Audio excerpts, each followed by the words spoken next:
The man who walked in late. The clock above the bar had become the cruelest thing in the room. Every 60 seconds, it reminded Claire that the man she was supposed to meet was still missing. 40 minutes. She had finished her sparkling water, checked her phone, and watched couples arrive beneath the warm amber lights of the restaurant.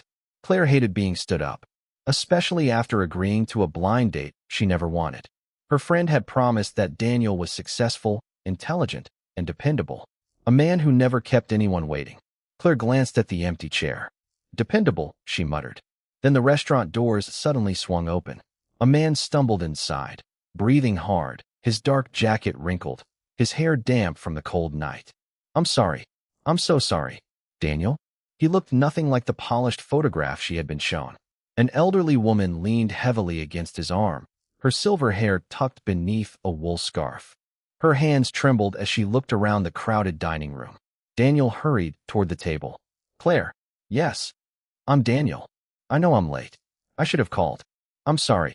Then he gently pulled out the chair beside her. "For my mom." His mother slowly sat down. "I couldn't leave her alone." For a moment, nobody spoke. A nearby waiter glanced over. Claire felt heat rise into her face. Was this some bizarre joke? A blind date, 40 minutes late, arriving with his elderly mother? Before Claire could ask, the old woman lowered her voice. "Daniel, could we sit somewhere quieter?" "Of course, Mom." As he adjusted her scarf, Claire noticed something strange. He wasn't embarrassed by her. He was worried about her. And suddenly, the question that had fueled Claire's irritation became something else entirely. What had happened that could make a supposedly successful, dependable man arrive late to his own blind date with the woman he refused to leave behind? The date she already wanted to end. Claire almost stood up.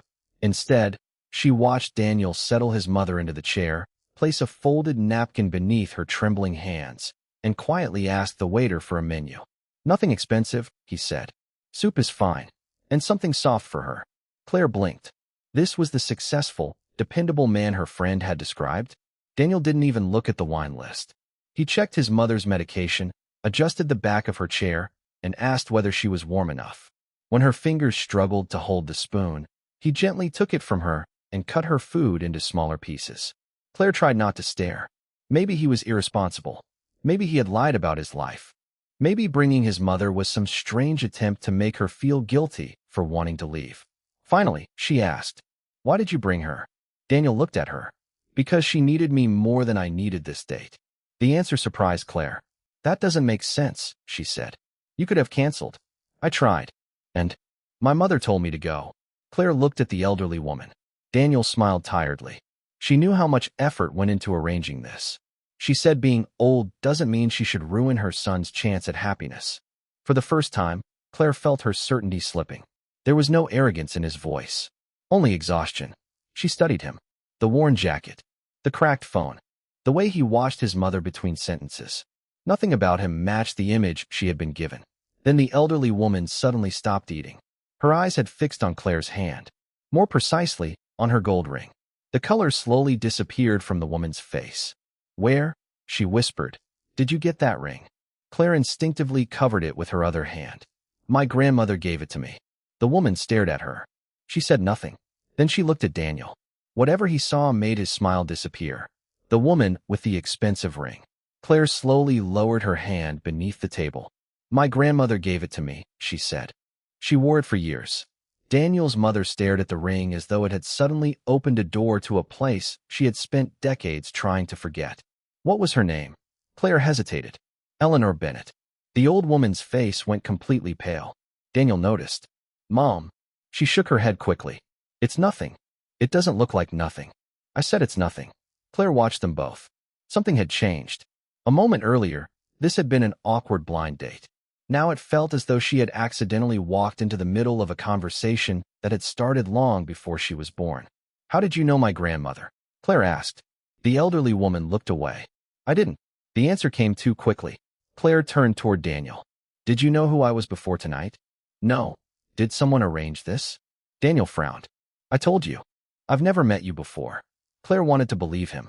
But the ring, the reaction, the sudden silence, none of it made sense.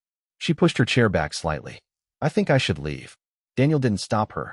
Instead, he looked down at his mother, whose hands had begun trembling again. That somehow made Claire stay. She didn't know why. Maybe it was curiosity. Maybe it was the feeling that walking away now meant leaving a question unanswered that she might never get another chance to solve. Then Daniel's phone vibrated. He glanced at the screen and ignored it. A second vibration followed. Then another. 3 missed calls appeared. Daniel turned the phone face down. Finally, a message arrived. He read it. For one brief second, all the color left his face. Claire saw the words before he deleted them. They found out you're here. Daniel slipped the phone into his pocket. Claire stared at him. Who found out? He said nothing. And suddenly, the blind date wasn't the strangest thing happening anymore. Something, or someone, had been waiting for Daniel to appear. And now they knew exactly where he was. The secret behind his late arrival. Claire waited until the waiter walked away. Daniel, who was that message from? He looked toward his mother before answering. No one you need to worry about. That's not an answer. He exhaled slowly. You're right. For the first time that evening, Daniel seemed too tired to keep pretending everything was normal. My mother got confused earlier tonight, he said. She walked out of the house without telling me. Claire's expression softened.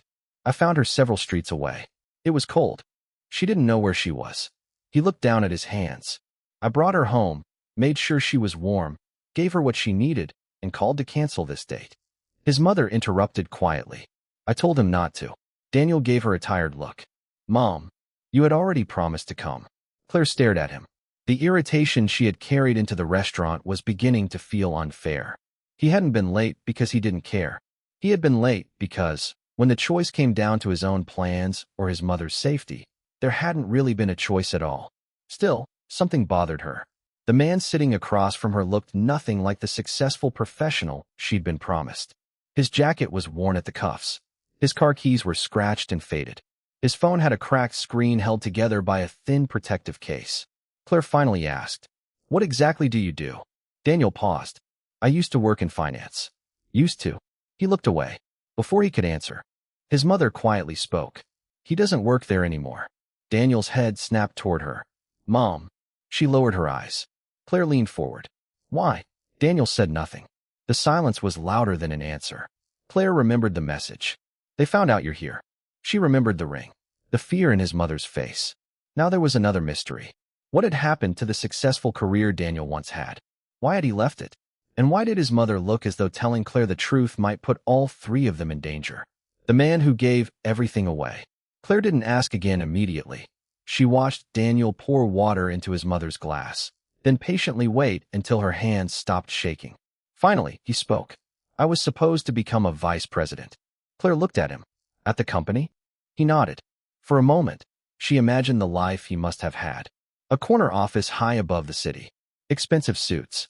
A beautiful apartment. Invitations to dinners where nobody arrived late. I had all of that, Daniel said quietly. A good salary. A nice place. People who thought I was going somewhere. What happened? My mother got sick. His answer was simple. He had moved her into his home because she couldn't manage alone. At first, he thought it would be temporary. Then the medical bills arrived. Then the appointments multiplied. Then the nights without sleep began. His savings disappeared. So did the apartment. Eventually, the promotions stopped coming. Friends stopped calling. And the life he had spent years building became something he could no longer afford to maintain. Claire looked at his worn jacket again. Do you regret it? Daniel answered without hesitation. Every day is hard. But I've never regretted her. His mother reached across the table and touched his hand. Claire felt something shift inside her. She had spent the evening measuring him against money, status, and expectations. Yet none of those things explained the man sitting before her. Then his mother spoke again. They didn't simply let him leave. Daniel froze. Mom, please. They wanted him gone. Claire's eyes narrowed. Why? The elderly woman looked toward the restaurant windows. Her voice dropped almost to a whisper. Because of something that happened a very long time ago. Daniel immediately reached for her hand. That's enough. But it wasn't enough for Claire. Not anymore. The mysterious message. The ring. The missing career. And now a company that had apparently wanted Daniel out. Claire realized she had been asking the wrong question. It wasn't why Daniel had given everything away. It was what someone had done to make sure he had nothing left to give. Someone from his past appears.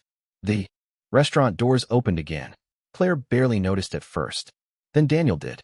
His entire body went still. The man who entered looked to be in his late 60s, dressed in a charcoal suit that probably cost more than Daniel's entire wardrobe. Silver hair, polished shoes, confident eyes. He scanned the room once, then walked directly toward them. Daniel's mother gripped his arm.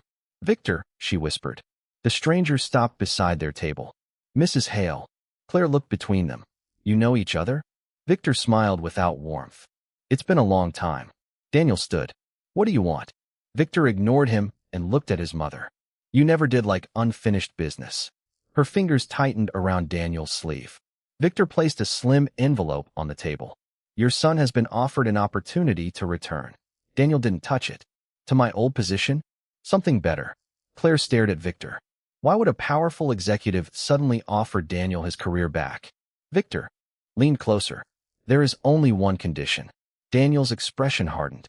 "No, you haven't even heard it." "I know what it is." Victor glanced at Claire, then back at Daniel. "Sign the agreement concerning your mother's records, and everything disappears." Claire felt a chill. "What records?" Neither man answered. Victor calmly continued. "Your mother made mistakes years ago. We are offering your family a chance to leave the past where it belongs." Daniel pushed the envelope back. "My mother didn't do anything." Victor's smile vanished. "You know what happens if those records become public?" Daniel's jaw tightened. Claire looked at the elderly woman. She was trembling. Not from age. From fear. "What did she do?" Claire asked. Victor turned toward her. "That's a question you should ask your grandmother." Claire froze. He knew about her grandmother. Before she could respond, Victor straightened his jacket. "You have until tomorrow morning." He walked away without another word. The restaurant suddenly felt colder. Claire looked at Daniel. "Who was that?" Daniel remained silent. His mother lowered her head, and Claire finally understood that the message on his phone hadn't been a warning about some distant problem. Someone had been watching Daniel. Someone knew he was here, and whatever secret they were protecting had just given Claire a deadline too. Tomorrow morning. By then, she suspected, everything would change. The photograph in her purse. For several seconds after Victor disappeared, nobody spoke. Then Daniel's mother slowly reached into her purse. Her hands trembled as she pulled out a small, faded photograph. "I should have shown you this years ago," she whispered. Claire took it. The photograph was old, its edges softened by time. Two young women stood outside a glass office building, smiling at the camera. Claire's breath caught. One of them was Daniel's mother. The other was Eleanor Bennett, her grandmother. "That's impossible." "They worked together," the elderly woman said. Claire stared at the photograph. Her grandmother had never mentioned her. Never once. "What happened?" The woman lowered her eyes. "We discovered money was disappearing from the company." Claire remembered Victor's warning. The elderly woman continued. "We found evidence. We were going to expose the people responsible. But you were blamed." She nodded. The official story claimed she had stolen millions and disappeared before she could be questioned. Claire suddenly understood. Victor hadn't come to threaten an innocent woman. He had come to protect an old lie. Then Claire noticed something attached to the back of the photograph. A folded piece of paper. She carefully opened it. The handwriting was unmistakable. Her grandmother's. "If they ever come looking for her, tell them the truth." Claire's heart pounded. She knew. Daniel looked at the note. "She knew my mother was innocent." Before anyone could answer, footsteps approached. The restaurant manager stood beside their table, his expression uncomfortable. "I'm sorry, but I need to ask you to leave." Claire frowned. "Why?" "I was told there was a complaint." "By whom?" The manager hesitated. "I wasn't given a name." Daniel immediately stood. "Mom, we're leaving." Claire folded the note and slipped it into her purse. The elderly woman looked frightened again. As they walked toward the exit, Claire glanced through the restaurant window. A black sedan waited across the street. Its headlights were off. Someone was sitting inside, watching. Claire suddenly understood that the past hadn't stayed buried. It had followed them into the restaurant. And whatever Victor feared most was no longer just a secret. It was alive. And now, Claire was carrying part of it with her. What really happened 25 years ago? The black sedan remained across the street until Daniel drove away. Only when they reached his small house did his mother finally speak. 25 years ago, I found something I was never supposed to see." Claire sat silently across from her. Daniel remained standing. His mother continued. "Senior executives were moving company money through accounts no employee knew existed. Millions were disappearing. And you found the proof?" She nodded. Your grandmother found it too. Claire felt her chest tighten. The two women had worked together, comparing records late into the night, collecting copies of transactions and names. Then someone discovered what they were doing. They threatened us, the elderly woman said. They told me that if I went to the police, they would destroy my family. Claire looked at Daniel. He was barely a child then. They knew I had a son. They knew exactly where he went to school. Her voice broke. So when your grandmother suddenly disappeared from the company, they blamed me. Claire whispered, and you let them? I had no choice. She explained that the company accused her of stealing the money and fleeing. Her reputation vanished overnight. Her savings were frozen. Friends stopped answering calls. And because she stayed silent, Daniel grew up believing his mother's ruined life was somehow his responsibility. Claire looked at him. You spent your whole life protecting her. Daniel said nothing. His eyes were fixed on the floor. I thought if I became successful enough, he finally said, I could make up for everything she lost. Claire understood. That was why he had worked so hard. Why he had given up everything so easily. Then his mother reached beneath an old cabinet and pulled out a locked metal box. There is something else. She opened it. Inside were folders, bank records, handwritten notes, and photographs. The original evidence. Claire stared. The documents could prove everything. But Daniel immediately shook his head. No. His mother looked at him. If this gets out, they will come after us again. Claire looked at the evidence. Then at the two people sitting across from her. 25 years of silence had protected them from one kind of danger. But now the truth was finally within reach. And Claire realized something terrifying. The people who buried that secret had spent 25 years making sure nobody ever found it. If they learned the evidence still existed, they would do anything to destroy it. The evidence everyone thought was gone. Daniel's house was nothing like the world Claire had grown up in. There were no marble floors, expensive artwork, or silent staff waiting behind polished doors. The hallway smelled faintly of coffee and old wood. A repaired lamp leaned against one wall. Family photographs filled another. In the kitchen, a cabinet door hung slightly crooked, held together by a hinge Daniel had clearly fixed himself. Claire looked around quietly. This was where he had chosen to live. Not because he couldn't have more, because everything he had went toward caring for his mother. She was seated at the kitchen table when Daniel opened a small wooden box hidden beneath the floorboard. Inside were yellowed documents, handwritten ledgers, photographs, and a tiny black storage device. Claire stared. This is everything? His mother nodded. What they thought was destroyed. Daniel carefully lifted one of the folders. These records could prove what happened. Claire felt the weight of the moment. For 25 years, these pieces of paper had been sitting inside an ordinary house, while powerful people built careers on a lie. She reached toward the storage device. Then, a sound came from outside. 3 soft knocks. Daniel froze. His mother looked toward the door. Another knock. This time harder. Daniel immediately shut the box. Mom, don't move. The lights suddenly went out. The house fell into darkness. His mother's breathing quickened. Daniel, I'm here. Claire could hear the wind pressing against the windows. Then the sound came again. Someone was trying the front door. Daniel motioned for Claire to stay silent. She could hear her own heartbeat. The handle slowly moved. Once, twice, then stopped. Nobody spoke. A shadow passed across the narrow window beside the door. Claire covered her mouth. Daniel stood between the door and his mother. For the first time that night, Claire saw something beneath his exhaustion. Fear. Not fear for himself. Fear for the woman he had spent his entire life protecting. The footsteps outside slowly disappeared. But nobody moved. Claire finally understood why Daniel had walked away from his old career. Why he avoided the past. Why his mother had lived quietly for decades. They hadn't been hiding because they were guilty. They had been hiding because someone powerful wanted the truth buried. And now that truth was sitting inside a small wooden box in their kitchen. The truth that changes everything. The footsteps disappeared, but nobody in the house breathed normally again. Claire reached for her phone. I know someone who can help. An hour later, her family's attorney arrived quietly through the back entrance.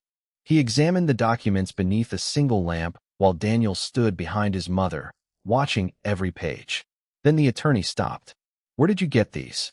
Daniel's mother swallowed. I kept them. He turned another page. These transfers weren't theft. Claire leaned closer. What are they? The attorney pointed to a series of account numbers. Pension funds. Silence filled the kitchen. 25 years earlier, executives had been secretly draining money from the company's retirement accounts. Thousands of employees were at risk of losing everything. Daniel's mother had discovered it. Instead of stealing the money, she had moved what remained into a protected account, buying time until the fraud could be exposed. She saved them, Claire whispered. The attorney nodded. She protected thousands of families. But the executives had acted first. They erased records, manipulated reports, and turned the story against her. The woman everyone believed had stolen millions had actually prevented those millions from disappearing forever. Claire looked at the photograph again. Her grandmother had known. She helped you hide the evidence. Daniel's mother nodded. She risked everything for me. Claire felt something twist inside her. She remembered the wealth she had grown up around. The beautiful houses. The family investments. The stories about her grandmother being a brilliant businesswoman who helped rescue the company during a difficult period. But now Claire understood. Her family's fortune had partly survived because someone else had taken the blame. Someone had lost her career, her reputation, her savings, and nearly her entire life. Claire looked at Daniel. You knew? I knew my mother was innocent, he said. I never knew how much she had sacrificed. The room fell silent. For years, Claire had believed her family's success was built entirely on hard work. Now she was staring at the hidden cost behind it. The blind date suddenly felt almost impossible to comprehend. She hadn't met a stranger that night. She had met the son of the woman her grandmother had failed to save. And she realized the greatest question was no longer what had happened 25 years ago. It was what she was willing to do now that she finally knew the truth. The choice she never expected to make. Claire barely slept that night. By morning, she had a choice that could change her family forever. She could protect the Bennett name, bury the evidence, and let everyone continue believing the story they had been told for 25 years. Or she could expose the truth. Daniel made the decision easier in the strangest way. You don't owe us anything, he told her. Claire looked at him. You could lose everything. He nodded. I already did once. His eyes moved toward his mother. If protecting her means losing it again, I'll do it. There was no anger in his voice. No demand. No attempt to make Claire feel guilty. He wasn't asking for money. He wasn't asking her to rescue him. He was simply prepared to stand beside his mother, whatever came next. That was when Claire finally understood who he was. She picked up her phone. Then I'm going to tell the truth. Within hours, the evidence was delivered to investigators through legal channels. The company's current leadership responded immediately. They called the documents fabricated. They accused Daniel's mother of lying. Then came the lawyers, the threats, the demands that Claire retract her statement. Her family warned her that she was destroying decades of reputation. But the investigators kept digging. Then they found something nobody expected. A private collection belonging to Claire's late grandmother. Inside were letters, financial records, and handwritten notes confirming the elderly woman's story. One letter contained a sentence that shattered Claire. She saved the company, and we let them destroy her. The case could no longer be buried. The truth was becoming impossible to deny. Claire stood before reporters outside the courthouse. She could have protected herself. Instead, she said the words her family had avoided for decades. My grandmother knew the truth. My family benefited from a story that was never true. And today, I believe the woman who was blamed deserves to have her name restored. Across the street, Daniel watched with his mother. For the first time in 25 years, the old woman began to cry. Not from fear, from relief. The truth had finally been spoken aloud. The apology that arrived too late. 3 months later, the investigation was officially reopened. The evidence was undeniable. Daniel's mother was cleared of every accusation, while the executives who had built their careers on the stolen pension funds finally faced the consequences they had escaped for decades. Former employees learned the truth. Thousands discovered that the woman they had been taught to blame had actually protected their futures. But Claire cared less about the headlines than what happened afterward. One quiet afternoon, she visited Daniel's mother alone. I'm sorry, Claire said. The elderly woman looked up from her tea. For what? For judging you. A faint smile appeared. You didn't know me. I should have looked deeper. The old woman reached across the table and gently touched her hand. You don't have to apologize for what other people did, she said. Just don't become like them. Claire felt tears gather in her eyes. Across town, Daniel received an offer from his former company. A senior executive position. A salary far greater than anything he had earned before.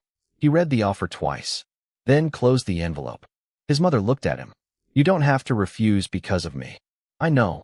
But, Daniel smiled. I don't want the old life anymore. He wanted mornings at home. He wanted to be there when she needed him. He wanted a life that didn't require him to choose between success and the person who had given him everything. Claire had an idea. What if you built something? Instead, Daniel looked at her. Together, they imagined a foundation for people who had sacrificed careers to care for aging parents, spouses, and loved ones. Financial assistance, caregiver support, job training for those trying to rebuild their lives. A way to turn private sacrifice into something that could help thousands. Daniel looked at his mother. For the first time, she wasn't watching her son struggle to survive. She was watching him build something meaningful. The fortune they created wasn't measured in money. It was measured in lives changed. And the woman once accused of destroying a company had finally left behind something far greater than a reputation. She had left a legacy. The blind date that wasn't a disaster. 6 months later, Claire walked through the same restaurant doors. This time, Daniel was already there. He had arrived 20 minutes early. His mother sat beside him, smiling as though she knew exactly what Claire was about to say. Claire laughed. You're early. Daniel smiled. I learned my lesson. The restaurant manager recognized them immediately and welcomed them to their old table. Claire glanced at the empty chair beside her. I almost walked out that night. I know, Daniel said. I thought you would never speak to me again. I almost didn't. His mother quietly chuckled. Daniel looked embarrassed. Claire reached across the table. But then I saw you with her. Daniel's expression softened. I didn't fall for your money, Claire said. You didn't have any. He laughed. I didn't fall for your career either. Apparently, you didn't have one of those for very long. His mother smiled. Claire continued. I fell for the way you treated your mother when you thought nobody was watching. Daniel looked down. For a moment, the noise of the restaurant seemed to disappear. His mother watched them quietly, her eyes shining. Daniel reached for Claire's hand. I should apologize. For what? For being late. Claire smiled. You had a pretty good reason. His mother leaned back in her chair. Then she said softly, some of the most important things in life are worth being late for. They all laughed. Claire looked around the restaurant. The same lights. The same tables. The same clock that had once made her angry. But it no longer seemed cruel. That night, she had thought a late man arriving with his elderly mother meant her blind date was a disaster. She had been wrong. He wasn't late because he didn't care. He was late because someone he loved needed him. And that single delay had brought together two families, uncovered a truth buried for 25 years, restored an innocent woman's name, and created a legacy neither of them could have imagined. Sometimes, the moments that seem to ruin our plans are the very moments that quietly change our lives forever.